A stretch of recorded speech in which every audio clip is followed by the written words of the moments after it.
Couverture sur la salope. Voilà, c'est le meilleur début d'émission depuis qu'on a commencé. C'est vrai ? Oui, couverture sur la salope 1996. Ouais. Bon, bah, c'est un show absolument historique qu'on vous review aujourd'hui, les amis. C'est la naissance officielle de la NWO, parce que jusqu'à présent, c'était les prémices, mais là, maintenant, c'est la naissance du New World Order. Alors, spoiler, C'est dans pas le main exactement event, ce que veut dire le O pour l'instant. oui, parce qu'on en parlera plus tard, mais Hogan lui-même ne sait pas comment s'appelle le clan. Voilà. Ça New montre bien à World, quel ça point c'est il en bon. a. Le Ouais, New reste, World, on verra pour la suite. Le mec est catcheur, il est blond, donc 3 mots, faut pas pousser. Oui. Mais d'une manière, ça montre un petit peu à quel point il en avait rien à branler de tout. Que ce soit ses matchs en face que son heel turn. Ouais, c'est vrai. On aura largement le temps d'en parler pendant les 3 prochaines années. Oui, tout à fait. Donc Daytona Beach en Floride, 7 juillet 96. Les petits chiffres, ils sont là comme toujours. 250 000 achats de pay-per-view.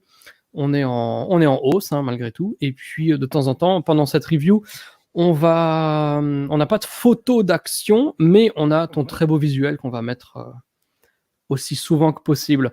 Donc, ce pay-per-view, à l'époque, il avait été plébiscité de la manière suivante. 13% de personnes qui avaient jugé que le pay-per-view était moyen. 13% aussi qui avaient jugé qu'il était mauvais et 74% qui avaient jugé qu'il était bon. Spoiler, Qu'est-ce que tu en as pensé, toi ? Spoiler, je suis pas d'accord avec ça. Mais ça ressemblait un peu avec les 60... Combien ? 74 ? 64 ? Qui ont dit qu'il était bon. Je pense que ça ressemblait à mes dissertes de philosophie à l'époque, tu vois, où on me disait l'important c'est l'intro et la conclusion. Et tout ce qu'il y a au milieu, on s'en branle. Et ben j'ai l'impression que ce show, c'était à peu près ça. C'était des dissertes de philo avec Madame Hoover. Où le début est très bien.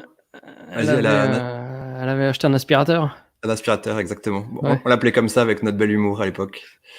Et ouais, l'opener est super, le finish est historique et tout ce qui se passe entre est quand même...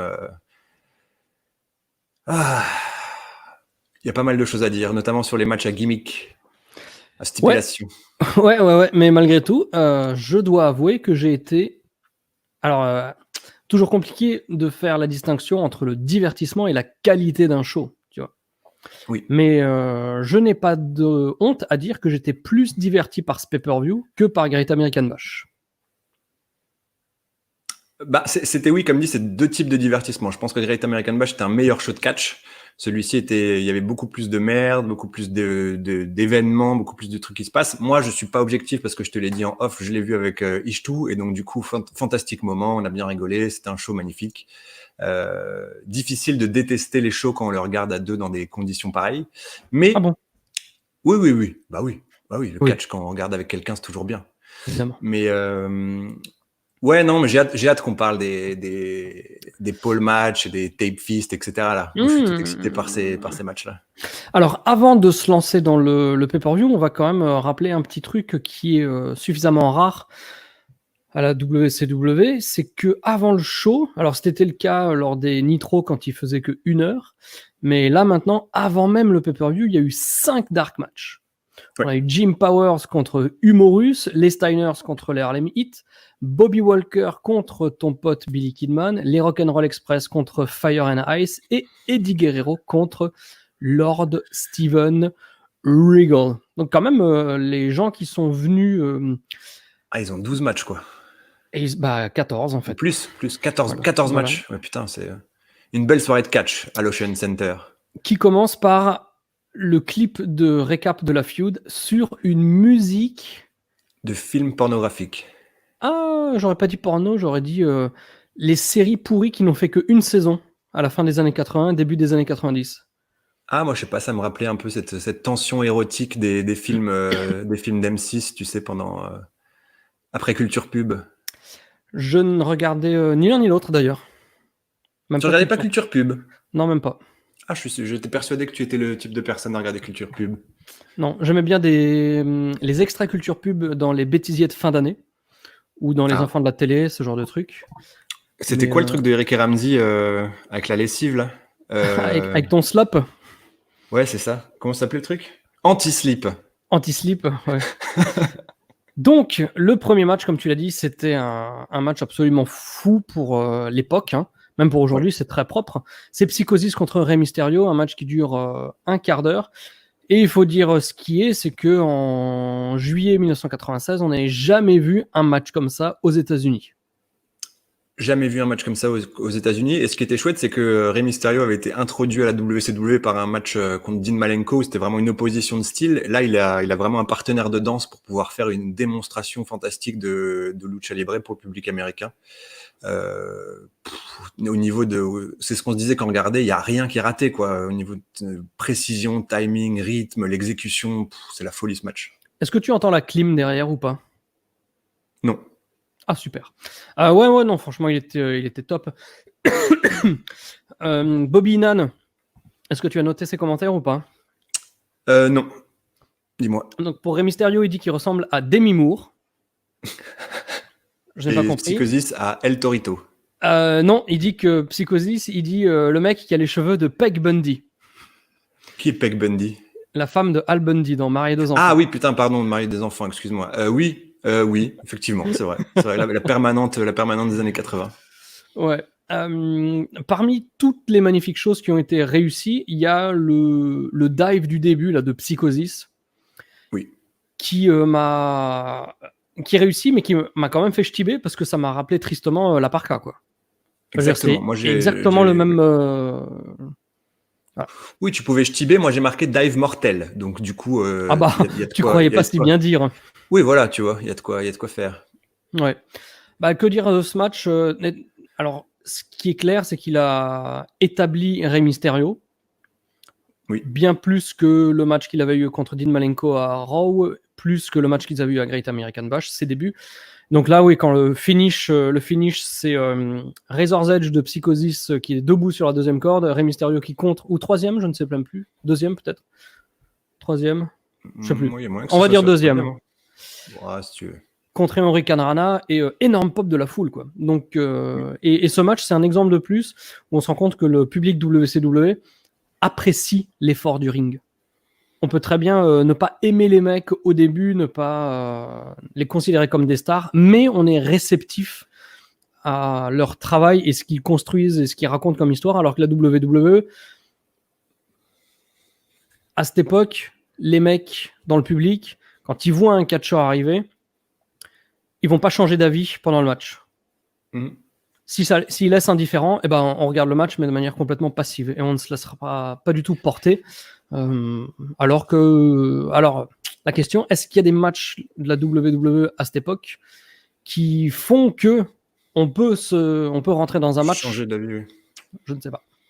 Ouais, mais même au niveau un peu plus structurel au niveau de la WCW, ça se voit qu'ils mettent l'emphase sur les moves, etc. Là, il y a Mike Tenay. Moi, j'aime bien la gimmick de Mike Tenay de venir pour les matchs où il y a du catch, parce que comme ça, il peut ajouter son expertise, faire du vrai play-by-play, donner le nom des moves, expliquer l'origine de certains trucs, etc. Enfin, il y a une vraie volonté d'éducation sur ce bon catch-là, qui fait aussi que du coup, tu peux être plus réceptif. Donc, tout ça, c'est chouette. Après, bon, ça, c'est un autre. Oui, mais dans la débat, foule, tu n'as pas Mike Tenay dans la foule.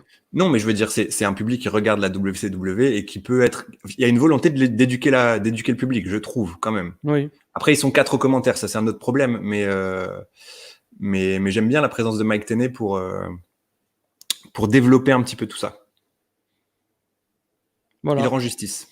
Il rend justice, comme disait Sid. Et il nous dit que Rey Mysterio était fan de Scott Steiner en grandissant. Oui. Je vois pas le rapport. Hein. Bah c'est ça, j'ai pas vu l'influence, tu vois. Oui. Au niveau de son haut du corps, j'ai pas vu l'influence. Donc ce match, alors pas de spoiler, parce que j'ai pas encore regardé le Nitro de demain. Oui. Mais il me semble que la WCW s'est peut-être dit, vu la réaction de Rey Mysterio aujourd'hui, on va peut-être faire quelque chose avec lui. Mais je me trompe peut-être de date. Oui, je vois. Tu vois ce que je vade ? Peut-être que tu te trompes de date. Peut-être que c'est plus dans 2 semaines. Toi qui es le spécialiste, tu as le choix dans la date. Tu vas nous trouver ça. Comment on appelle ça les... Le choix Le dans la date, contrepétri. la contrepétrie, exactement.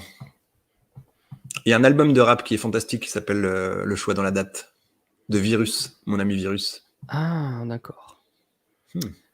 Ensuite, interview de Méchant Pantalon avec Conan. Ouais. Qui demande à Conan, tu peux nous dire ce qu'on a vu dans le ring là? Ah, c'était oui. un Mount Splash contré en... Qu'est-ce qu'il a dit d'ailleurs? Il a même pas dit Hurricane Rana, il a dit? Ah, ça, je sais plus du tout. Je sais plus. Et après, il a bafouillé 4 fois en 8 mots. 4 fois en 8 mots et sans accent. Il n'est pas encore Conan. Un petit peu quand même. Mais alors, moi j'ai envie de te dire, depuis quand il y a Ric Flair Conan pour le titre US? Ah bon, ça, on n'en sait rien. Ça, on n'en sait absolument rien. Jamais évoqué. D'accord. Parce que moi, il me semblait l'avoir entendu un Nitro, mais suffisamment furtivement pour pas que je me dise que j'avais vraiment entendu ce que j'avais entendu. Bah, évoqué dans la promo finale de Ric Flair au dernier Nitro, mais aucune altercation, aucun truc qui puisse justifier le fait que ces deux mecs s'affrontent aujourd'hui pour le titre en plus. Et qu'est-ce qui propulse Ric Flair dans la poursuite du titre US, sachant qu'il a toujours été dans les main events et autour du titre mondial? Le monde parallèle. Oui, bah peut-être que d'une part, il y aura plus trop de Conan dans les mois à venir, je ne sais pas. Bah, j'ai surtout l'impression que là, ils ont plus de place pour, ils ont plus d'idées pour Ric Flair et qu'ils veulent essayer de le mettre avec un titre un petit peu plus médian à la WCW, je sais pas, tu vois, mais tu vois bien qu'il est pas impliqué dans l'histoire de la NWO et qu'ils savent pas quoi foutre de lui, tout comme le géant et d'autres, on en parlera un peu plus tard. Ah oui. Ensuite, on a le premier fabuleux match de soirée, c'est Fat Fuck on a Pole Match. 9 minutes entre Big Bubba Rogers et John Tenta. Alors tout de suite, spoiler. Enfin, spoiler / question. Est-ce que tu penses que les mecs ont improvisé la manière dont ils devaient descendre la savonnette? Comment ça par Jimmy Hart? Oui. Est-ce que tu penses qu'en arrivant sur le ring, les mecs savaient que ça allait être à 9 mètres de haut? Bah, c'est ça. Franchement, déjà, parlons de ça. C'est quand tu vois le truc, mais éclat de rire général, quoi. Là, c'est vraiment, mais jamais ils l'attraperont, quoi. Elle est en vrai, elle est à combien de mètres cette chaussette? Alors, ring, on va dire 90 cm, 1 mètre. Cordes, elles sont plus basses, donc je dirais 1m10, 2 mètres. Je pense que la savonnette, le bas de la savonnette frôle les 5 mètres. Ouais, voilà. C'est incroyable. Enfin, genre, quand ils sont debout sur la 3e corde, ils sont extraordinairement loin de la savonnette, comme tu l'appelles. Oui. Alors d'ailleurs, savonnette. Techniquement, ils ne peuvent pas l'attraper. Au début, je savais pas si c'était une chaussette ou une capote utilisée. Enfin, on savait pas trop, quoi. C'est ça, c'est la chaussette qu'utilise les loaded socks que utilise Santana à la AEW. Ah oui. Oui. Mais donc, du coup, c'est une chaussette remplie de pièces de monnaie. On parle de ça. Oui, mais ça, on ne le sait pas. Et d'ailleurs, on ne connaît pas les règles non plus. Si, on le sait que c'est une chaussette remplie de pièces de monnaie. Ils se sont déjà tapés la gueule avec. Oui, mais ils nous l'ont pas dit. Comment ça? Bah si, c'est un chaussette on épaule. Ah ouais? Je sais pas. J'étais trop concentré sur le look PMU de John Tenta, là, qui ne... Qui arrête pas de se faire raser. Je salue le courage de cet homme qui est sorti dans la rue comme ça pendant 2 mois. Ouais, c'est vrai. Bon, après, même quand il est bien coiffé, hein, John Tenta, c'est pas ça qui a fait qu'il a pas eu de match sur Tinder, tu vois. Ah bon? Et ça, c'est pas du body shame ou des trucs pseudo-modernes? Ah non, là, je parle de son physique, de son visage, pas forcément de sa corpulence. Bah oui. Tu acknowledges le fait qu'il soit repoussant. Bah ça va, tu l'as suffisamment fait, non? Tu as dit fat fuck on a pole, donc du coup, oui. on peut enchaîner. Bah, moi, j'assume, mais normalement, c'est pas ton rôle de... Normalement, mince. toi, tu dois t'offusquer. C'est moi qui dois le dire, c'est toi qui dois t'offusquer. Tu n'as pas le droit de dire ces choses-là. Moi, justement, je pense que ça le met bien en valeur, là, la tête rasée. Là. Il pourrait presque être beau gosse s'il était rasé entièrement. Oui, c'est sûr que ça peut pas être bien pire. Ah! Fat shaming. Bah non, là, on parle de sa gueule. Putain. Donc, effectivement, bon, c'est assez rapidement... Alors, c'était bizarre, parce qu'au début, c'était tout de suite très dur pour moi. Parce que je m'étais dit, bon, voilà. Et en fait, finalement, c'était vachement moins horrible et vachement plus divertissant que ce que je craignais. Ouais, c'est vrai. On s'est dit pareil parce qu'il y a même des moves avec ça, avec un plutôt gros impact et tout. Il y a quelques trucs, on s'est Oui, dit ah putain quand même plutôt cool. Après moi, ce qui m'a fait sourire, c'est que le match a lieu dans un quart du ring, quoi. C'est-à-dire que le match a lieu dans le quart du ring avec la pole, tu vois. Ils utilisent vraiment pas l'espace. Il y a que des spots de j'essaye de monter, je te ramène, j'essaye de monter, je te ramène. et finalement, Et- n'est-ce pas ça le summum de la psychologie, de se concentrer que sur la savonnette? Ah oui, oui, après c'est juste que du coup, vu qu'ils occupent déjà, on va faire blague body shaming, donc, vu qu'ils occupent déjà pas mal d'espace, s'ils utilisent que un quart de ring, Et ils vont finir dans le public. et c'est ça. Donc non, c'est bizarre parce que oui, tout le match c'est vraiment uniquement concentré. C'est comme si c'était un ladder match où immédiatement ils prennent l'échelle et ils veulent monter, tu vois. Il y a pas de tergiversation.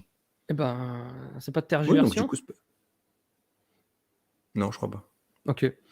Donc assez rapidement, les mecs se rendent compte quand même que le seul moyen de décrocher la savonnette, c'est de décrocher le pôle itself, quoi. Oui. Il faut enlever le truc parce que sinon on n'y arrivera pas. Et non mais c'est un peu ça, quoi. À un Ah moment, il y oui. a Boba qui ramène des espèces de ciseaux un petit peu chelous. Et je sais plus quel commentateur dit ah qu'est-ce qu'il va faire. Et Bobby Heenan il va faire une attends comment on dit, il va faire de la chirurgie. Il va s'occuper des amygdales. Ishtu l'appelle le rabbin du ring avec ses ciseaux. Ouais, pourquoi pas. Bah oui, lui, Ouais, il était dans un lycée de confession, tout à fait. donc il a baigné là-dedans, comme dirait la fête foraine. Très bien. Mais donc avec les ciseaux pendant toute cette parce que du coup ils utilisent les ciseaux pour couper le strap qui va faire descendre la perche et là il en profite quand même, il se dit il veut essayer quand même de lui couper la moustache etc. Tu vois, il est quand même omnibulé par la pilosité de John Tenta. Oui, d'ailleurs, c'est l'obnubilation la plus ridicule de tous les temps, quoi. Je veux dire, Oui. voilà. Oui. Et puis, alors, donc, ce pôle, il est attaché au poteau de ring par Mhm. 3 espèces de lanières pseudo-équidistantes. Et, comment il s'appelle Tenta enlève la première lanière, je crois, celle du milieu. Ouais. Et là, donc, apparemment, ça confirme vraiment que les mecs se sont mis en tête qu'il faut enlever ce poteau.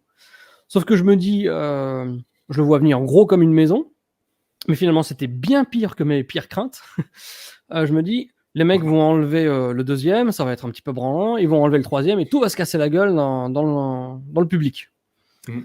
Sauf que non, c'est encore pire, c'est que après avoir enlevé 33% des fixations, ils vont demander à Jimmy Hart de monter à 5 mètres de haut et Ouais. de mettre la vie de ce pauvre Jimmy Hart dans les mains du destin, quoi. Mais c'est là que tu réalises que c'est vraiment extrêmement haut parce qu'il met longtemps à monter, tu vois. Oui, et puis Et tu vois qu'il est quand même mouse costaud par rapport à la taille du pôle, quoi. ah oui, clairement. Donc oui, il monte et après il redescend comme dans SOS Fantôme, tu vois. Et il a Ah donc oui, oui, le la case. précieux, Oh, ouais. la chaussette. La chaussette. Sauf que John Tenta est pas bête. Il est aussi Qu'est-ce qu'il fait? malin que repoussant. Voilà. Donc il se dit, bah, je vais simplement attendre que Jimmy Hart descende, je vais le cogner, je vais lui piquer la chaussette. Ouais, C'était ça la solution. ouais. Il met un Et coup voilà. à Big Baba Rogers dans la gueule et il gagne 1, 2, 3. Plus grande pop du show. Quasiment. Franchement, énorme pop. Donc, non, mais ce que je veux dire, c'est Non, que mais c'est vrai. au-delà du fait qu'on ait tous les deux reconnu que c'était moins horrible que ce qu'on pensait, après ces 9 Oui. minutes du match, grosse pop du public. Donc, objectivement, c'était un bon Réussi. match. Ah oui. Car ils ont fait, Après, voilà, et après, autant on disait, les gens commencent à être éduqués sur la qualité du catch, Rey Mysterio, Psychosis, etc. Là, coup de chaussette qui a fait plus popper la foule que n'importe quel Hurricane Rana vers l'extérieur, quoi. interview des clowns peinturlurés Sting, Macho Man et Lex Luger. Moi, j'ai honte quand je vois ce genre de truc. Bah moi j'ai honte quand je vois ce genre de truc, mais par contre j'arrive quand même à dissocier Macho Man de toute cette merde, et Macho Man a été formidable dans cette promo. Les deux autres ridicules, Macho génial. Sting, il avait la gorge sèche. Il Ouais, l'a dit d'ailleurs. Mais c'est vrai. donc maintenant, en tant que vieux croulant, oui, j'ai honte. en le voyant quand on avait, donc à l'époque, on avait 11 et 10 ans, est-ce que Ça te met dans l'ambiance. est-ce que tu aurais kiffé ce clan de clowns peinturlurés ou... Ah oui, bah, Ouais, évidemment. Ah oui. d'accord. Moi, je sais Bah, pas. Possible. évidemment, là, ils sont tous peints, c'est chouette, ils débordent d'énergie, They're l'adrénaline all va bred. mais oui, va exploser le plafond avec toute cette énergie débordante, ils vont casser la gueule aux méchants. Moi, je suis chaud là, évidemment, évidemment. Oui, bah Macho, oui, comme tu dis, Macho, il est toujours à fond, mais il ne m'éloigne pas de la honte pour autant. Ah bah moi là, franchement, sur ce segment, j'ai vu que lui et j'ai trouvé qu'il sortait extraordinairement du lot. Mhm. Et Ok. vraiment, et alors à l'inverse, Lex Luger, catastrophe. Oui, Catastrophe. comme toujours. Allez, Jim Duggan contre Diamond Dallas Page, match de 6 minutes. Match. Alors, attention. Bon, je vais dire beaucoup de voix fils de pute pendant ce truc. Donc, moi ce que j'aime bien, c'est que ça soit à la suite quand même, parce que oui, tu as eu un oui. chaussette on a pole, et donc maintenant on dit vas-y, on va mettre un tape fist avec Duggan à la suite, tu vois. Alors déjà, donc maintenant, ça fait plusieurs semaines que vous savez, que vous connaissez ma haine pour cette gimmick du scotch. Scotch. Donc maintenant, les mecs, ils ont les poings entourés de scotch, comme si ça devenait des armes de destruction massive, quoi. Mhm. À tel point, en plus, que c'est même pas du vrai, parce que franchement, quand tu te tapes comme, je sais pas, Triple H ou même des boxeurs ou n'importe, le machin, après, faut le découper au ciseau, quoi. Tu peux pas l'enlever, quoi. Oui. C'est fini. Sauf que celui de Duggan, c'est tellement de la merde et du faux que c'est comme le plâtre de Owen Hart à la WWE. À un moment, il y a le scotch de Jim Duggan qui tombe par terre. Et Oui. à tel point que je prenais des notes, je regardais, je prenais des notes, et tout d'un coup, je fais il n'y a plus de scotch, ce trou du cul. Au bout de 90 secondes. Ouais. Et il fait tout le match sans le tape fist. Mhm. Mhm. Non, mais Donc en plus, la ouais. texture de ce scotch est incroyable parce que non, mais tout est formidable. Tout est formidable. Parce qu'il y a un moment donné, il y a un spot où il se fait attacher les pieds dans le coin du ring par le scotch. Donc il a les pieds liés. Mais tu le vois que le scotch, il est quasiment transparent tellement il est tendu, tu vois. Donc tu sens qu'avec un petit coup, tu peux faire exploser le truc en fait. Ah, ça me rappelle quelqu'un. Voilà. Non, mais enfin, ce scotch, c'est. Comme c'est disait limite. Cohn-Bendit. Oh là là, ça y est, N contre Daniel, c'est reparti. Mais non, c'est Mais un pédophile en général. ah oui, mais tu cites toujours Cohn-Bendit. Il est le fer de lance des pédophiles mondiaux. Bah oui, parce qu'il n'est pas reconnu en tant que tel. Ah d'accord. Tu vois, si tu Bah, dis tu sais, il y du en a qui trou, sont bon voilà. reconnus en tant que tel et célébrés ensuite, donc je sais pas ce qui est le pire. Qui a été célébré ensuite? Ben, comment ça s'appelle? J'ai un de ces trous là, je suis fatigué.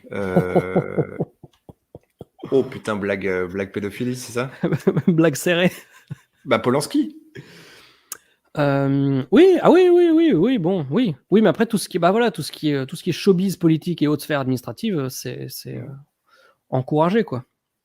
Mm. Donc oui, effectivement.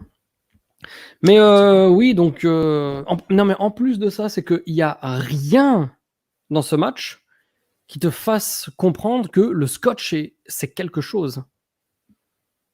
Oui, à part les 6 derniers mois, mais du coup, c'est vrai que à Nitro, le scotch est une arme de destruction massive, comme tu le dis. Mais quand il y a le match scotch, le scotch est inoffensif. Oui, ouais, c'est ça. Mhm. Ouais, c'est pas mal ce match-là.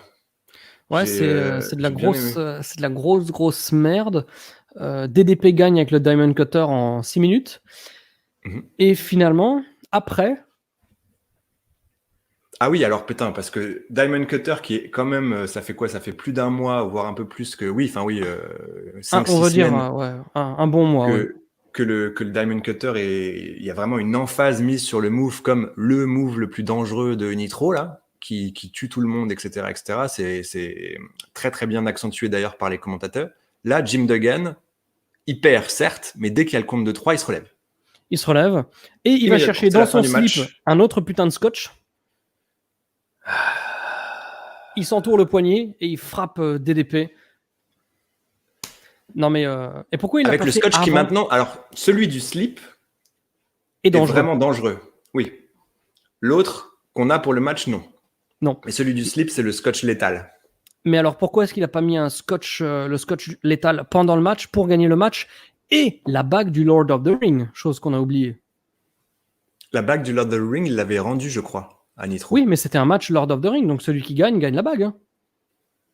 Ah, c'était un match Lord of the Ring? Ah bah c'était écrit et décrit.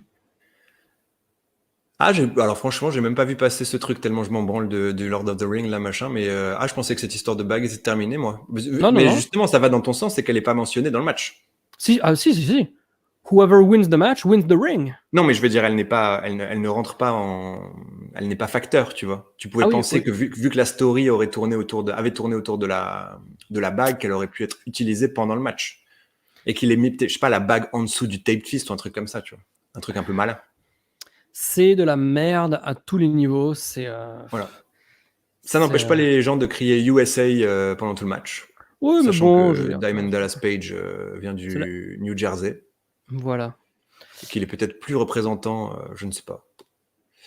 En parlant de merde, on va enchaîner avec une interview du Dungeon of Doom. Interview donc avec Jimmy Hart qui a frôlé la mort hein, il y a quelques instants, avec Kevin Sullivan et le Giant.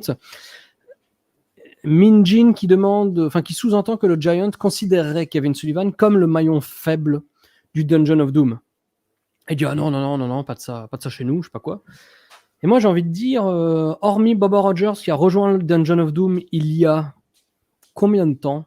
Je ne sais même pas. 2 semaines? Oui, 3 un peu semaines plus depuis qu'il a scalpé la tante Keshua. Ouais, et oui, mais à l'époque du début de la Monday Night War, le Dungeon of Doom existait. Mm-hmm. Mais là maintenant à Nitro, ils existent sans exister. Je veux dire, ça n'est plus qu'un concept. C'est ça. Ok, on est d'accord. Okay. Et ils ont perdu des membres qui ont dû rendre leur carte parce qu'on ne sait pas du tout ce qui se passe avec Kamala, qui manque encore. Oui, bon, ça, Ming n'est plus dans le donjon. Non, depuis maintenant qu'il est avec les Faces of Fear. Tout à fait. Mais on ne nous a jamais expliqué pourquoi. Non. On ne nous a pas non plus expliqué pourquoi. Il y a Paul Bearer qui interview Arn Anderson qui garde ses lunettes et Chris Benoit. Oui, c'est vrai. Donc l'intervieweur, c'est Lee Marshall. Je vous laisse regarder sur Google. J'ai regardé moi-même sur Google pour vous trouver une petite photo, mais j'ai pas trouvé de photo aussi criante que lors du pay-per-view. Là, ça fait vraiment Paul Bearer en semi-maigre. Oui, c'est ça, un petit peu plus affiné, mais je vois ce que tu veux dire. Mais promo super de Arn Anderson, comme toutes les semaines. Chaque semaine, mon amour pour Arn Anderson, je me redécouvre un nouvel amour pour cet homme. Mais j'ai pas compris pourquoi il a gardé ses lunettes, tu vois. Ça faisait un peu un cheveu sur l'as. Oui, mais je sais pas, je trouve que ça fait partie du style d'Arn Anderson. C'est ce qu'on disait, il a le même âge que nous à peu près, à ce moment-là. Mais c'est fou. C'est très fou. Ah oui, t'as l'impression que c'est les lunettes d'Elysée Moon dans les petites annonces, là. C'est assez génial. Et Chris Benoit, par contre, lui, c'est confirmé qu'il faut qu'il ne parle surtout pas au micro, hein, jamais. Oui. Non, oui, c'est sûr que là, c'est... Silent, but violent. Ouais. Tonight, it's going to be hard in the ring. Ouais. Ça va l'être, hein. Ouais. Spoiler, il y a une très bonne blague qui arrive. Vas-y. Mais qui n'est pas de moi. Non, sur Chris Benoit. Ah, c'est Dimby? Ouais. Oh putain. Attends, je me retrousse les manches là parce que je pense qu'il va falloir... C'est maintenant que tu l'as dit ou pas? Non, je la dirai après. Je vous tease un petit peu. Mais on va quand même juste revenir pour confirmer quelques instants en arrière que l'interview du Dungeon of Doom, c'était aussi une fois de plus de la merde. Avec Kevin Sullivan et le géant. Bon, on sait pas ce qu'ils veulent en fait. Oui, et puis le géant, il est quand même de plus en plus en mode Chewbacca où il est juste derrière, il fait... c'est nul. C'est nul. Mais là, il a vraiment, on en parlait au tout début, il a vraiment pâti de la storyline de la NWO où tu vois qu'il n'y a plus de place pour le géant dans la scène du main event. Il est plus. Ça va revenir. Oui, pour l'instant, évidemment. Mais là, tu vois qu'il y a des vrais perdants dans le début de la storyline. Pour moi, c'est Ric Flair et le géant. 3e match consécutif avec une gimmick, hein, parce que finalement, why not hein. Bah ouais. Match par équipe. Alors aussi, celui-ci, on ne sait pas d'où il vient.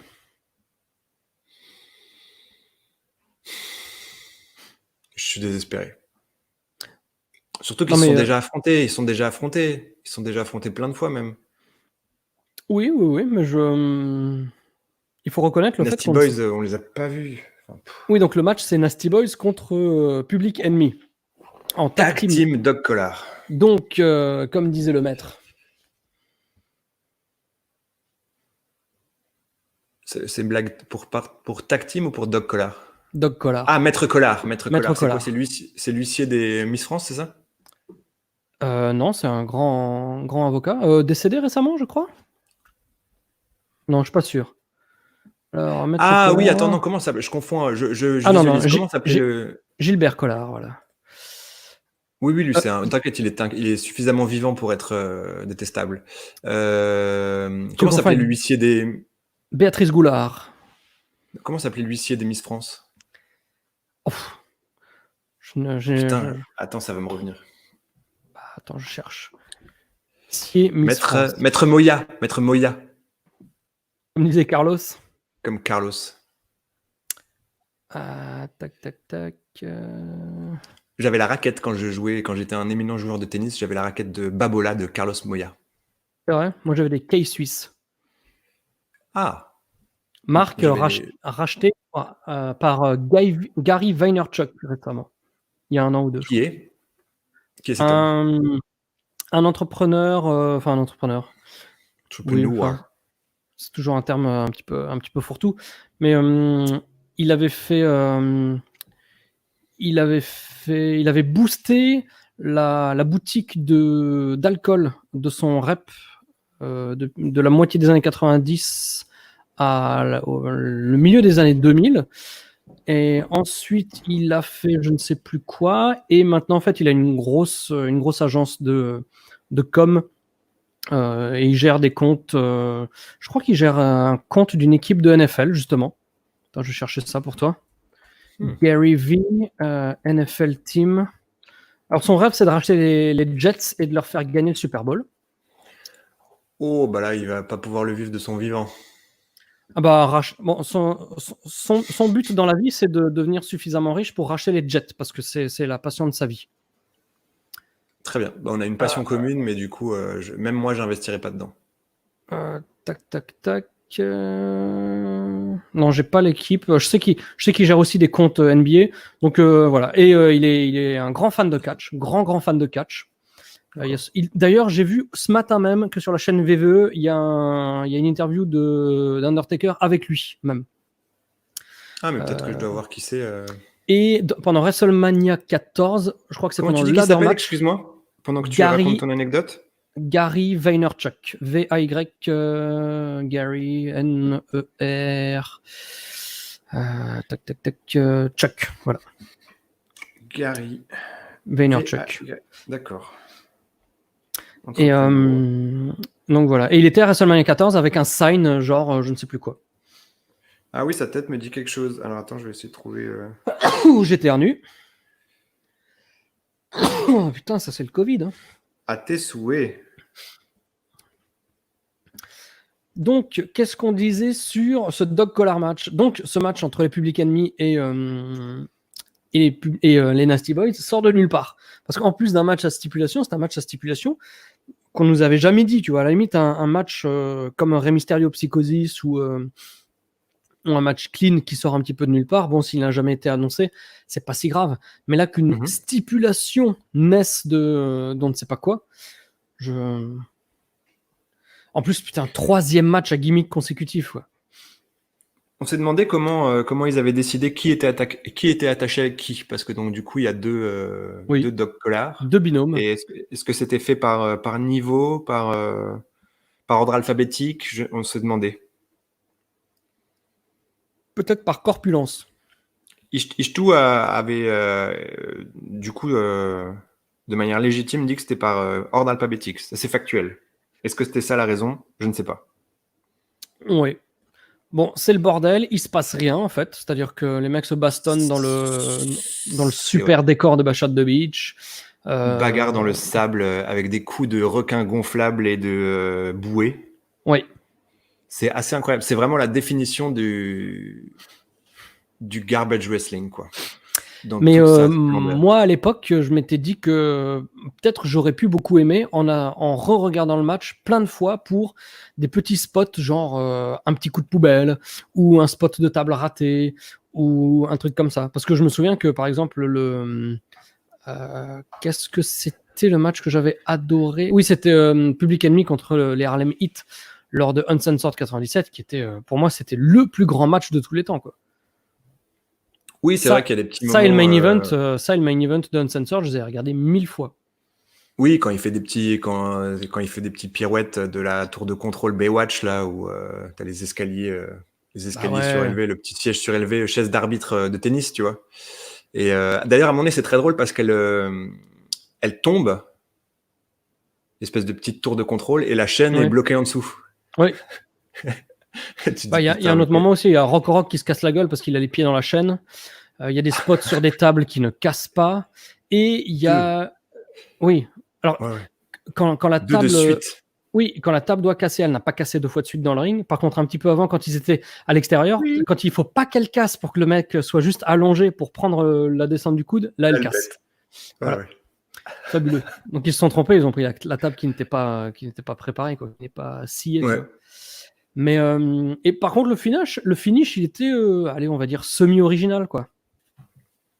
La corde à sauter là.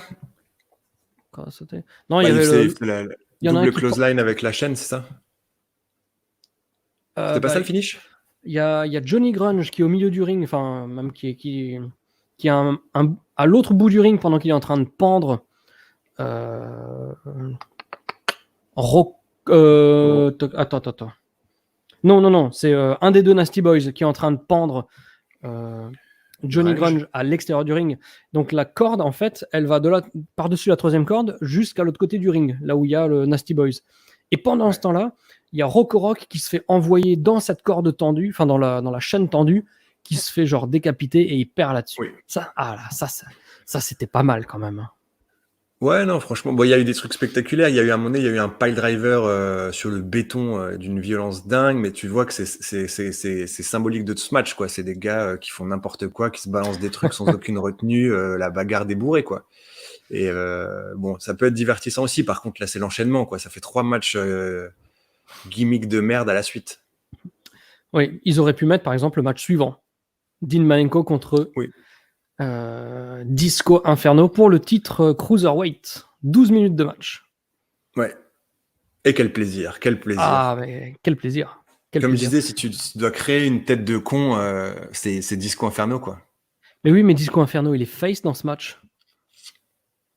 Bah, Malenko est par définition toujours heel. Mais il y a des trucs, c'est un des problèmes du show, c'est que il y a le même match aussi avec les Horsemen contre le Donjon, où on sait pas trop ce qui se passe. Et le public ne sait pas trop. Parce que c'est heel contre heel, là, dans ce match aussi. Même si Disco Inferno est un peu moins heel que Malenko, c'est quand même un petit peu délicat. C'est toujours délicat. C'est toujours délicat. Moi, j'ai bien aimé ce match. J'ai bien aimé ce match. C'était propre. J'ai trouvé qu'il manquait quand même un tout petit peu de saveur, tu vois. Mais le pay-per-view, à ce moment-là, il est vachement diversifié, quoi, parce qu'on a les Cruiserweight, et on a plein de matchs de n'importe quoi. Ah, voilà, pour être diversifié, bordel de merde. Mais je trouve que les deux ont su tirer parti de ce match parce que Malenko est vraiment encore plus établi comme, voilà, même s'il y a un bouffon face à moi, je reste sérieux et je suis en slip, je catch et je n'ai qu'une seule émotion, je suis pas là pour plaisanter. Et Disco Inferno a su nous montrer une autre facette de sa personnalité où, face à un mec sérieux comme Dean Malenko, j'arrive à élever mon niveau de 1 et à me concentrer en étant un peu plus sérieux de 2, tu vois. Et à se légitimer tout simplement comme étant un catcheur et pas juste un bouffon qui danse, tu vois. Donc ça, je trouve que c'était plutôt cool. Est-ce que ça a réussi? On verra à Nitro. Bah, ce match est tout à fait correct. Hein. Oui, il y a un brainbuster à un moment donné, mais hurlement, quoi. Tout au début. Hurlement. Oh non, c'est propre et très safe. Hein. Non, mais genre la violence de la descente, tu vois. Je dis pas Ah que c'est oui, pas mais safe, je dis juste l'impact est incroyable. Incroyable, la perfection du truc. donc oui, comme tu dis, du bon catch, mais voilà. Il y a plus à dire paradoxalement sur le match suivant, quoi, qui n'a duré que 7 minutes.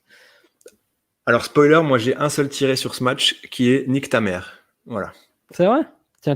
Ouais, Moi, j'ai plusieurs voilà. tirés et le premier, c'est Mango contre Mango. Exactement. Aussi. Non, mais oui, putain.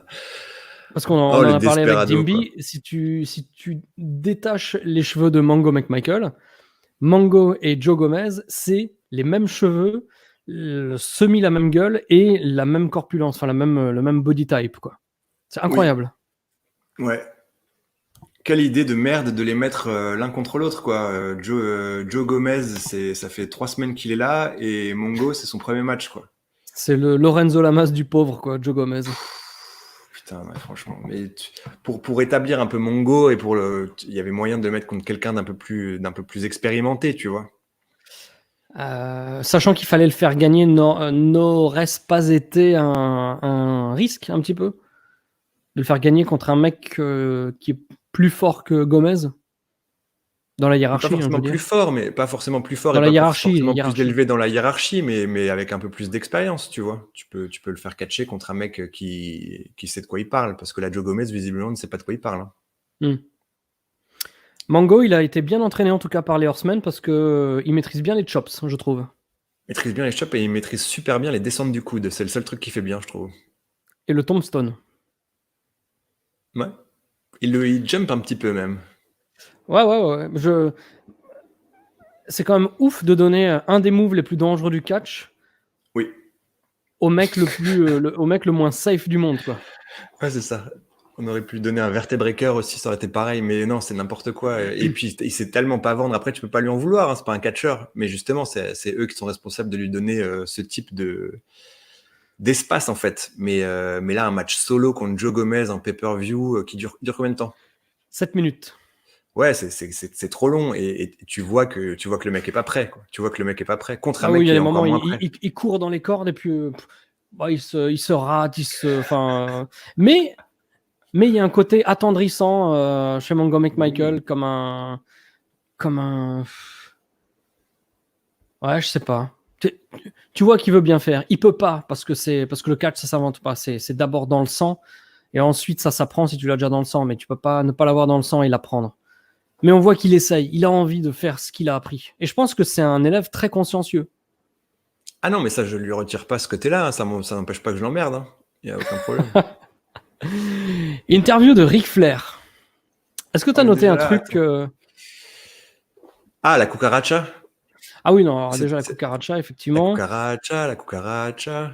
Porque Comment no se s'appelait puede le decir.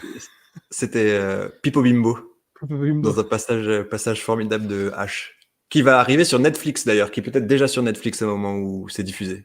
Ok. Et non, c'est Alors pas qu'est-ce ça que que j'ai j'ai noté. remarqué pendant ce truc? Bah, c'est Woman qui séduit, Ah bah oui, Min bon, Jin. ils prévoient tous, même Elisabeth et compagnie, ils prévoient une orgie là. Ils parlent de Ah. ce qui va se passer après le show, etc. Donc les sous-entendus, c'est qu'il va y avoir du 69 dans tous les sens, quoi. Bah là, nous, on Mais, était en train de popper parce que visiblement, tu ne parles pas de la même chose que moi. On était en train de popper. On a adoré cette promo parce que Woman caresse Minjin et Minjin est formidable, quoi. Tu vois qu'il bande complètement et qu'il est vraiment genre, ah putain, ça c'est quand même plutôt pas mal mon métier là. Et les expressions faciales de Minjin qui se fait caresser le cou, qui se fait caresser le ventre et tout par Woman, franchement, pour, pour, pour l'instant, c'était le meilleur truc du show. oh, J'invite les gens à regarder. Mais si, franchement, Min Jin, meilleur moment de Min Jin à la WCW. Extraordinaire la façon dont il vend les caresses de Woman. Génial, génial, génial, génial. bah, moi je pense que peut-être j'étais pas très attentif parce que dès le début, au-delà de la cucaracha, Ric Flair m'a complètement perdu et je me suis dit, ah ouais, en fait, les vétérans, les mecs, ils se pointent au boulot et à part ce qui les concerne directement, ils se branlent de tout et ils ne connaissent rien. Parce que l'interview commence avec Ric Flair qui dit Conan. Ah, ça a coupé de nouveau chez Dimitri. Ah non, tu es là de nouveau? Ah, ça avait coupé, on t'avait perdu quelques secondes. Tu nous entends toujours? Tu nous voilà? Oui, on t'a perdu. C'est moi qui ai quelques disparu? instants. Oui, c'est toi qui es disparu. Ah, écoute, j'avais l'impression que c'était toi qui avais disparu. C'est très bizarre. Non, c'était toi. Et je mets ta petite illustration J'ai là bloqué sur Ric Flair. en attendant que ça revienne, car il y a un petit décalage. Quelle était ta question? Du coup, qu'est-ce qu'il a fait Ric Flair qui t'a choqué? Ça m'a pas choqué, ça m'a juste montré que voilà, les vétérans, ils s'en battent les couilles de ce qui se passe. Parce qu'il dit, ouais, Conan, tu es l'homme aux 1000 prises. Ouais. Je veux dire, mais tu regardes pas. En fait, non, les mecs ne regardent pas Tu Nitro. regardes Je pas le pense show, quoi. qu'ils picolent, ils niquent, somnifèrent, coke, gym, on va à la salle, on regarde le storyboard, quand est-ce que j'interviens. Quand j'interviens, j'improvise, parce que j'ai le niveau pour improviser, que ce soit dans le ring ou en interview, et c'est tout. Et après, je me casse. Franchement, c'est ça que ça m'a inspiré, et je pense ne pas être très loin de la réalité. Quand le mec dit Conan, The Man of a Thousand Holds, et je pense que là, il m'a perdu, parce que Voilà. Tu vois, on n'a même pas vraiment réalisé ça parce qu'on était vraiment totalement concentré sur Min Jin qui vivait le plus beau moment de sa vie avec les caresses de Woman. Et donc, Ric Flair et Conan s'affrontent maintenant pour un match pour le championnat US qui dure 16 minutes. Et Conan a un hashtag sur le crâne. Hashtag sur le crâne, dis-moi. Il a 4 énormes pansements là, sur l'arrière du crâne. Ah oui, d'accord, oui, effectivement. Pardon, mot dièse. Il a des pansements en forme de mot dièse. Maintenant, je te comprends. Oui. Oui, c'est vrai qu'ils sont assez ridicules et ils sont très grands surtout. Oui, bon, peut-être qu'il s'est éclaté le crâne la veille à Tijuana, on ne sait pas. Ma question par rapport au scotch. Beaucoup trop long. Beaucoup trop long. Pourquoi est-ce que Conan scotche tout sur son équipement?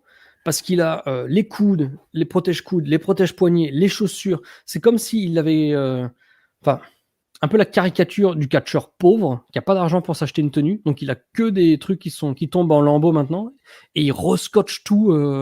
Moi, j'ai fait ça pendant quelques mois quand j'avais des kickpads. Les kickpads, tu as une petite lanière qui passe en dessous de la chaussure pour que ça tienne, tu vois, sur le devant. Et donc, ça, je l'avais plus. Donc, ce qui était sur ma chaussure, là, il fallait que je le scotche. Parce que c'était un équipement vieillissant en attendant que je le renouvelle. Mais je veux dire, c'est quand même Conan en 96, tu vois.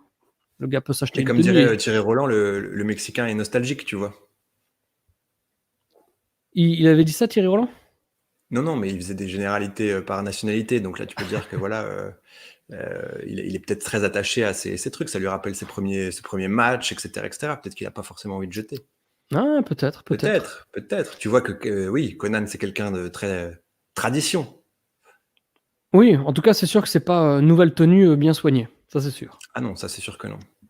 Et ce qui n'est pas soigné, c'est le match non plus, hein, franchement. Moi, franchement, malgré toutes les proches piscines de chiasse qu'on a eues depuis le début du show, c'est le match pendant lequel je me suis le plus ennuyé, moi. Tout à fait. Je suis d'accord avec ça parce qu'il n'y avait pas d'artifice qui pouvait quand même à peu près te divertir avec de la merde. Là, c'était juste un match de catch insipide. Putain, mais bon, on va directement à la fin ou pas?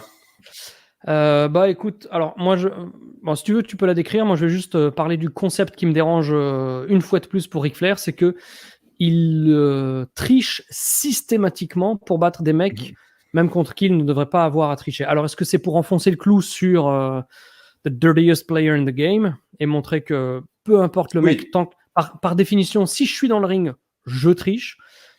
Mais moi, ça me dérange quand il est face à Conan, quoi. Je suis d'accord avec toi. Après, je pense que c'est vraiment volontaire pour appuyer le fait, voilà, dirtiest player, là, mais c'est vrai que c'est trop. Après, là, il le fait de manière extrêmement brillante. Nous, on a éclaté de rire sur le finish. Vraiment. Mais vraiment pas moqueur, c'est juste greatness complète de Ric Flair, quoi. Le finish, attends. Donc attends, parce que du coup, déjà il y a des interventions de Woman, je sais même pas si Debra intervient dans le match, mais il me semble que si. À mon nez, Woman vient mettre un low blow qui prend une pop incroyable. Il n'y a pas Debra dans ce match. Debra, elle était avec Mike Michael, maintenant c'est que Elizabeth et Nancy, non? D'accord, donc pas de Debra. Mais donc il y a intervention de Woman, il y a intervention d'Elizabeth, Woman met un low blow à un moment donné. Tu penses que c'est la fin du match, mais ça dure encore 5 minutes. En plus, putain, donc, la pop de la foule sur ce low blow. Mais oui, j'ai mis c'est la fin du match, 4 minutes avant la fin du match en fait. Et donc après, t'as Elizabeth qui vient au bord du ring, pour distraire Nick Patrick pendant top chrono 30, 35, 40 secondes. Pendant ce temps, tu vois que tu as Woman qui attend avec la chaussure of Doom, mais elle attend pendant 25 secondes, 30 secondes d'être en bonne position pour pouvoir frapper Conan qui Parce qu'ils n'avaient pas encore fait le spot ils avaient fait un brise-rein, et je pense que le cue, c'était tu montes sur le bord du ring après le brise-rein, mais je pense qu'elle est montée avant tout. Elle attend pendant, sans exagérer, 30 secondes. Ouais. Et pendant ce temps, Nick Patrick doit faire le débile en étant occupé par Miss Elizabeth pendant tout ce temps. Il faut pas trop se forcer. Voilà. Voilà, c'est ça. Donc, coup de chaussure. Là, la chaussure, c'est parti. Et donc là, il est sonné parce qu'on avait bien établi le fait que le coup de chaussure, c'est l'équivalent d'un tombstone à la WCW. Donc, Conan est étoile de mer dans le ring. Et là, justement, Ric Flair fait le tomber avec le pied dans la 3e corde. Ouais. Oh, mais franchement, quel génie, quoi. Et Nick Patrick, il compte. Les 3 nez sont Nick Patrick, Conan et Ric Flair sont à moins d'1 centimètre les uns des autres. Oui. Ah oui, il a la main sous le visage sous la tête de Conan. Ouais, voilà. Et donc Ric Flair qui se dit vas-y, allez hop, je vais ajouter un petit peu d'insulte à tout ça, et il met les 2 pieds sur la 3e corde. Je crois que j'ai jamais vu ça. Les 2 pieds sur la 3e corde pour un pin formidable. Ouais. Quelle star. Et donc première fois, champion US. Champion US, effectivement. Alors 2 têtes, je crois que sur le pay-per-view qui arrive, qui est déjà représenté sur ton visuel, je crois que c'est Ric Flair, Eddie Guerrero à Hog Wild. Ouais, c'est ça. Ouais. J'ai trop hâte de Hog Wild parce qu'à l'époque, c'était les trucs qui me faisaient le plus rêver du monde. Je trouvais ça incroyable. J'ai jamais été fan de véhicules motorisés ou quoi que ce soit, mais l'idée qu'il y ait des motos dans la foule et tout, je trouvais ça incroyable. Visuellement, Pareil. Je trouvais que c'était complètement fou. Maintenant, je trouve que c'est les pires shows à regarder. C'est les pires shows à regarder. Mais maintenant, c'est vraiment absolument insupportable. Mais à l'époque, Hog Wild, Road Wild, c'était les meilleurs trucs de l'année, quoi. Arn Anderson et Chris Benoit contre Kevin Sullivan et le Giant, match par équipe de 8 minutes, dont 3 minutes de fin, où il y a Sullivan et Benoit qui se bastonnent dans la foule, dans le décor, etc. Ce qui va déjà nous donner un petit préambule de Bash at the Beach 97. Mais voilà, le match extrêmement court, et comme tu l'as dit avant, heel contre heel, à tel point que le Giant chope une des plus grosses pop de tout le show, quoi, lors du hot tag. Quand il revient dans le match. C'est ça, c'est très confus, on comprend vraiment rien. La stratégie d'isoler Kevin Sullivan... Approche-toi un peu de ton micro, mon cher Dimitri. Oui. Ah, voilà. Non, mais tu étais en siège baquet. Oui, la stratégie d'isoler Kevin Sullivan, elle était claire pendant le match. Du coup, il se prend toute la hit, c'est quand même assez chiant. Tu dis qu'il est court, mais il fait quand même plus d'une dizaine de minutes, je pense. 8 minutes. Ah ouais, bah tu vois, je l'ai vu quand même... Après il n'y a que 5 minutes de match avant que tout pète dans tous les sens. Ce que j'aime beaucoup au début, c'est que pendant l'entrée, tu as les Horsemen qui attaquent le géant, et donc tu as Mongo qui met un coup de mallette. Et donc le géant course Mongo vers les vestiaires, et dans n'importe quelle fédération de catch qui fait sens, ça va durer quelques minutes en fait. Le géant revient 22 secondes après, quoi. Oui, et on ne sait pas ça n'a rien changé. Oui, bah il a tué Mongo et il revient. Mais normalement, tu te disais bon bah ça va installer la hit où ils vont double team Kevin Sullivan pendant quelques minutes avant que le géant revienne. Là, en fait, ça n'a aucun impact parce que le géant, il part vraiment 20 secondes dans les vestiaires et il revient, quoi. Alors c'est bon, je lui ai cassé la gueule. Ça n'a pas impacté le match. Et donc ouais, il y a Benoit et Sullivan qui font leur petite guerre, ils se barrent et ils laissent le Giant et Arn Anderson dans le ring, et le Giant gagne avec son chokeslam avec une énorme pop. Oui. Qu'est-ce qu'il y avait d'autre dans ce match?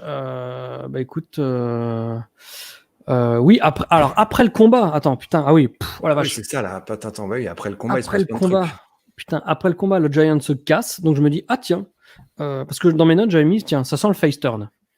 Donc le Giant va faire un face turn. Tu crois pas si bien dire? Tu crois pas si bien dire. Il revient en fait 2 minutes après et dit oh, j'ai oublié mon pote. Il le prend dans les bras et il se casse avec. Mais pendant ces 2 minutes, Kevin Sullivan se fait rosser et il y a Nancy qui essaye de le contenir en disant arrête de trop le taper sur le visage, machin. Et donc Benoît qui l'engueule. Et c'est là que je vais mentionner et citer Dimby. Putain, franchement, j'ai vraiment peur de ce qui va arriver. Hein.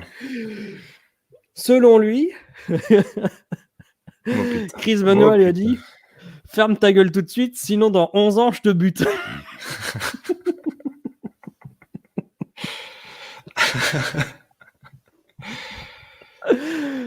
Bon, ça va.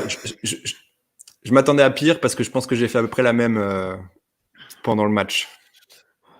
Ah, d'accord. Voilà. Je pense que j'ai En dû fait, dire c'est une gimmick, ta gueule ou ton je te bute. côté effarouché pour quand on dit des méchancetés, tu fais le chat échaudé, mais en fait, c'est une gimmick. Car en privé, tu te lâches. Ah non, justement, c'est la gimmick de me lâcher en fait. Car c'est le d'accord. catch. Ah, c'est mon rigolo alors. Je suis pas effarouché quand même. Pas à ce Bon, point-là. en tout cas, on ne comprend pas vraiment ce qui se passe dans ce match, quoi. Il y a eu un match de catch, mais on ne sait pas à quoi il a servi, à quoi il va servir, et on ne sait même pas ce qui s'est passé pendant, Mais- enfin, au niveau de l'histoire et de tout, quoi. il sert à rien, il va servir à rien pour répondre à toutes tes questions. Et il mènera absolument rien parce que très bientôt, ben voilà, alors il y aura la NWO et tous les alignements n'auront bientôt plus aucun sens en fait. Donc là, pour moi, c'est vraiment un match fourre-tout qui coïncide avec ce que je disais avant, c'est que une partie des Horsemen et le donjon, on sait absolument pas quoi faire d'eux et on les met s'affronter. Quand tu dis Horseman, c'est samedi-dimanche?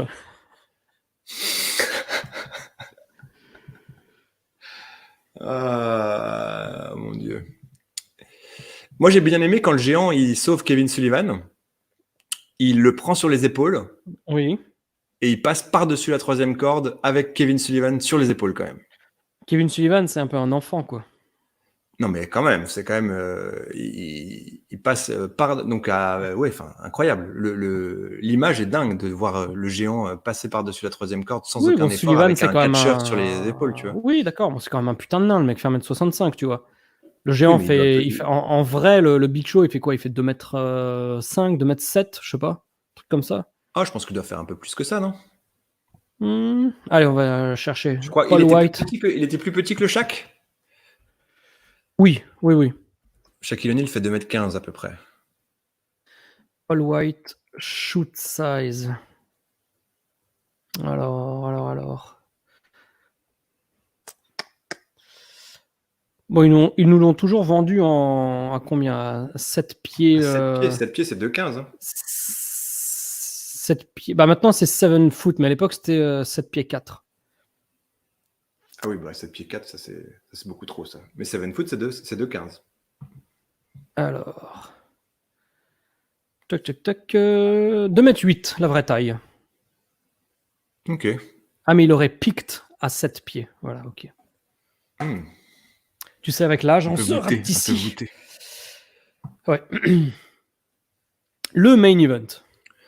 Ça y est, enfin. Ouais. Qui est le troisième homme? Ah, l'homme 3, comme disait Dimby. C'est l'homme 3. Oui. Donc le main event dure quand même 17 minutes. Et avant, on a de nouveau ce clip là de récap de la feud avec la NWA. Mais c'est tellement de la merde ce clip. C'est ouf que les mecs qui présentent ça. Je sais pas. Je pense qu'ils se disent on va créer une atmosphère à ce clip avec des codes télévisuels. Il y avait un côté un peu coupure de presse, tu vois, genre événement, ouais. Faites entrer l'accusé. Mais la musique qui doit rajouter à... non, pas l'angoisse, mais la tension et ce genre de truc, elle ne sert pas du tout son... Ah oui, effectivement. Voilà. L'image et le script racontent une histoire et la musique, le but de la musique, c'est de donner l'émotion. Mais là, c'est contradictoire, quoi. C'est vrai. Franchement, c'est complètement raté. Je suis entièrement d'accord avec toi. Et le match, par rapport à toute la hype, etc., il l'est aussi un petit peu, mais c'est certainement par rapport à justement ce troisième homme, parce que donc on va tout de suite spoiler. Lex Luger est out au bout d'une ou 2 minutes. Donc oui, alors bonjour la WCW. Oui. Parce que comme les autres ne sont que 2, voilà, on dit vous pouvez pas les affronter à 3. Bravo. Ouais. Donc ouais, il est out très rapidement et ça va niquer tout le match en fait parce que tout le monde sait que ça peut... Oui, non mais le mec se barre, mais ça nique tout le match parce que tout le monde sait que ça peut pas se finir en fait tant qu'il n'y a pas cette apparition du fameux troisième homme. Donc en fait, tout le monde attend la révélation de ce troisième homme et tout le monde s'en fout un peu du match, je trouve. Il y a pas une foule à la hauteur de l'événement parce que c'est comme un table match où tu sais très bien que tant qu'il n'y a pas les tables, il peut rien se passer en fait, par exemple, tu vois. Là, tu as l'impression que C'est tout le monde vrai. sait qu'il peut pas se passer grand-chose tant qu'il n'y a pas le troisième homme qui arrive. Et puis Donc là, du coup, on pop pas sur les near fall, on pop pas sur les finishes parce que tout le monde sait que ça va pas se finir en fait. les outsiders arrivent avec une réaction de face un petit peu. Ouais, mais ça a été assez global pendant le show en entier. Hein. Oui, c'est vrai que la foule, oui, c'était un peu étonnant. Alors sinon, moi, un des plus grands mystères de la WCW pour moi, c'est comment les mecs pouvaient avoir des tenues aussi cheap. Qui ça? Bah, les outsiders, quoi, leurs tenues, moi j'ai toujours trouvé ça. Enfin, vraiment, j'ai donné ça à la couturière du coin. Elle a graffé, elle a cousu outsiders sur le devant, Nash sur le fion. Et puis, et voilà. En plus, son singlet, il est genre rose, plutôt fuchsia, et son pantalon, il est rouge écarlate, quoi. Donc, sa tenue n'est même pas aux mêmes couleurs pour Nash. Et la cheapness des tenues de plein de mecs à la WCW de tout temps m'a toujours stupéfaite. Bah écoute, je l'ai jamais lu comme ça. Peut-être. Enfin, moi, je trouve que même le slip là de Scott Hall et tout est assez mythique. Enfin, moi, j'aime beaucoup. Kevin Nash peut-être un petit peu moins développé effectivement, mais je trouve que enfin, ça m'a pas du tout choqué. Enfin, moi, ça me à aucun moment de ma vie d'ailleurs. Et autant je suis d'accord sur la cheapness de plein de mecs à la WCW, mais pour moi, les outsiders n'en font pas partie. Ok. Mais J'aime bien Kevin Nash en rouge justement. d'accord, très bien. Rouge et fuchsia. Mhm. Qu'est-ce que je voulais dire d'autre sur ce match? C'est que, en fait, une grande quantité de matchs WCW, je le pense sincèrement, étaient merdiques, ou en tout cas ne permettaient pas aux mecs de catcher correctement parce que le ring était beaucoup trop petit. Ouais. Parce que quand je vois Hall, Nash, quand je vois. L'autre jour, j'ai regardé New Blood Rising 2000, où tu as les chroniques avec Palumbo, avec O'Hare, avec tous ces mecs-là. En fait, quand tu as Sting et Kevin Nash dans le ring, les mecs peuvent pas bosser, quoi, parce qu'en un pas et demi, ils sont dans les cordes. Donc forcément, les matchs sont voués éternellement à être pourris, quoi. Parce que s'ils n'avaient pas un ring, quand tu fais 2 mètres, 2 mètres 5 comme Kevin Nash, t'as pas un ring la taille de la WWE, tu peux rien faire dedans. Mais genre rien de rien. Ah bah de toute façon, les éternels problèmes de la WCW, le booking, les politiques et la taille du ring. Oui. Qu'est-ce qui se passe dans ce match? Bah rien en fait. Bah oui, c'est ça. Il se passe qu'on attend la fin. Ah si, il y a Tony Schiavone à un moment qui dit « Kick him in the gut » quand je ne sais plus qui fait un dropkick dans le genou de Kevin Nash. Et donc, Ouais. Kevin Nash nous fait à un moment un low blow comme ça, sur Macho Man, qui tombe au sol. À ce moment-là, on voit que ça grouille un petit peu dans le public. On se dit, ah, qu'est-ce qui se passe? Et avant même qu'on le voit, on entend Hulkamania! Et donc là, c'est Hogan qui arrive. Et dans un des plus grands moments connus de l'histoire du catch, eh bien, Hogan fait sa descente de la cuisse sur Macho Man. Puis une deuxième, puis une troisième. Et ils font un espèce de faux tombé. Voilà. Donc le match se termine au bout de 17 minutes, c'est un no contest. Mais voilà, Hogan est l'homme 3, et c'est lui qui a trahi le peuple, tout le monde, dans tous les sens. Et c'est lui qui va créer ce qu'il appelle d'abord la NWO, enfin non, New World Order. Et après, une fois de plus, un petit peu comme Ric Flair qui s'en bat les couilles et qui confond Dean Malenko et Conan, Hulk Hogan va appeler ça 2 fois le New World Organization. Ouais. Mais il y a, alors évidemment, je pense que beaucoup de gens connaissent ce moment, on le connaît un peu par cœur, etc. On connaît chaque phrase par cœur. Mais ça n'empêche pas qu'on peut revenir un petit peu sur le débat. C'est que en termes de, alors autant après le turn, je trouve que les commentateurs sont hyper efficaces, autant avant, notamment pendant, on en avait discuté avec Ishtou qui m'a dit qu'il en a justement parlé avec Ajus, c'était que quand Hogan arrive, c'est Bobby Heenan qui tout de suite dit de quel côté il est ou est-ce que c'est lui le troisième homme, etc. Alors qu'il y avait clairement mieux à faire en disant voilà, enfin en jouant sur la surprise, en disant voilà, Hulk Hogan vient évidemment aider Macho et Sting et ensuite on est tous surpris de voir qu'il fait son heel turn. Mais là, à partir du moment où il pose la base immédiatement à la seconde où tu le vois à l'écran, qui dit de quel côté il est, tu sais en fait. Surtout que c'est hypé depuis 2 semaines, comme le monde va changer. Il va y avoir d'ailleurs, Zbyszko le dit à Nitro, un New World Order of Wrestling, machin. La face du monde va changer. Attendez-vous à l'imprévisible. Enfin, ils ont hypé un truc extraordinaire. Quand tu vois Hogan arriver, déjà t'as compris. Et en plus, c'est vraiment accentué par les mots, je trouve un petit peu maladroits des commentateurs à ce niveau-là. Ah, c'est clair, parce que là, dans ce cas de figure, Inan, il aurait dû faire le mec de mauvaise foi en disant ah non, putain, ça va, maintenant que Luger s'est barré, on va pas le faire remplacer par un autre mec, il faut que ça reste 2 contre 2, Ouais. faut pas que ce soit 3 contre 2, quoi. Oui. Mais alors, moi, ma question, dans les coulisses de Wrestling Clinic, pour ceux qui nous regardent, on enregistre ce Bash at the Beach avant d'enregistrer le Nitro que vous avez déjà vu la semaine dernière. Enfin, la semaine dernière. Ce qui fait que quand je te pose la question maintenant, c'est la première fois que je te la pose. Mais peut-être que dans mes notes de Nitro qu'on enregistre tout à l'heure, j'ai déjà oublié que je te l'avais posée. Mais elle me tarabuste maintenant, donc désolé s'il y a un doublon.